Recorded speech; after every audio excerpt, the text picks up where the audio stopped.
तुम्ही पाहत आहात MCN न्यूज मराठी। शिवसेना उद्धव बाळासाहेब ठाकरे पक्षाच्या वतीने बुलढाणा शहरात 3 विधानसभा मतदारसंघांनी जिल्हास्तरीय बैठक 17 जून रोजी पार पडली। बैठकीदरम्यान शिवसेना ठाकरे पक्षाचे 6 खासदार शिंदे गटात सामील झाल्याच्या घटनेचा तीव्र निषेध करण्यात आला। याप्रसंगी बोलताना संपर्क प्रमुख प्राध्यापक नरेंद्र खेडेकर यांनी पक्षाची साथ सोडणाऱ्या या खासदारांचा खरपूस समाचार घेतला। तर उपस्थित सर्व पदाधिकारी आणि कार्यकर्त्यांनी आपण सर्वजण शेवटपर्यंत उद्धव साहेबांच्या पाठीशी ठामपणे उभे राहणार असल्याचा एकमुखी निर्णय घेतला। या बैठकीचे अध्यक्षपद बुलढाणा संपर्क प्रमुख प्राध्यापक नरेंद्र खेडेकर यांनी भूषवले। तर बुलढाणा जिल्हा प्रमुख गजानन वाघ यांनी प्रमुख मार्गदर्शक म्हणून मार्गदर्शन केले। पक्ष संघटना बळकट करण्यासाठी पदाधिकाऱ्यांच्या नियुक्त्या करण्यावर चर्चा करण्यात आली। शेतकऱ्यांच्या नैसर्गिक आपत्तीमुळे झालेले नुकसान, पीक विमा आणि भरपाई या प्रश्नावर गांभीर्याने चर्चा झाली। वाढती महागाई, खते आणि बियाणे यांच्या वाढलेल्या किमतींबाबत केंद्र व राज्य सरकारचा निषेध नोंदवण्यात आला। यावेळी जनसामान्यांच्या विविध प्रश्नांसाठी आता अधिक आक्रमक भूमिका घेण्याचा निर्णय या बैठकीत घेण्यात आला। शेतकऱ्यांच्या मागण्यांसाठी आणि सरकारी धोरणांच्या विरोधात तीव्र आंदोलन व मोर्चे काढण्याचे आवाहन यावेळी करण्यात आले। यावेळी जिल्हा सहसंपर्क प्रमुख दत्ता पाटील, वसंतराव भोजने, उपजिल्हा प्रमुख तुकाराम काळपांडे, विधानसभा संपर्क प्रमुख भीमराव पाटील यांच्यासह अनेक पदाधिकारी मोठ्या संख्येने उपस्थित होते। MCN न्यूज मराठीकरिता ज्ञानदेव राजनकर, बुलढाणा।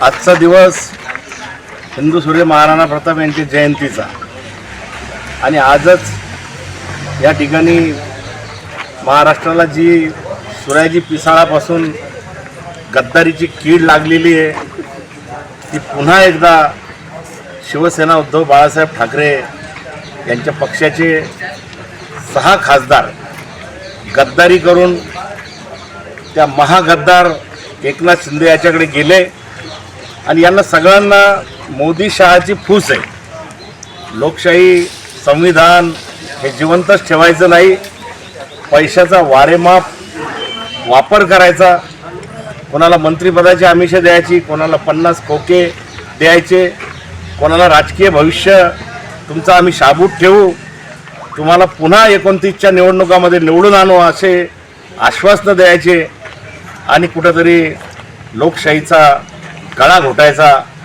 हे पाप पुन्हा एकदा महाराष्ट्रामध्ये झालं। आज आम्ही आपल्या या जळगाव जामोद येथे घाटाखाली 6ही तालुक्याची एक महत्त्वपूर्ण बैठक आयोजित केली होती। त्यामध्ये आम्ही सगळेच जण मातोश्रीच्या म्हणजेच उद्धव बाळासाहेब ठाकरे यांच्या पाठीशी खंबीरपणे उभे आहोत असा एक आमचा ठरावही झाला आणि निश्चितपणे या गद्दारांचा निषेध करून भविष्यामध्ये या गद्दारांना महाराष्ट्र धडा शिकवल्याशिवाय राहणार नाही अशा प्रकारची प्रतिज्ञाही त्या ठिकाणी आम्ही केली।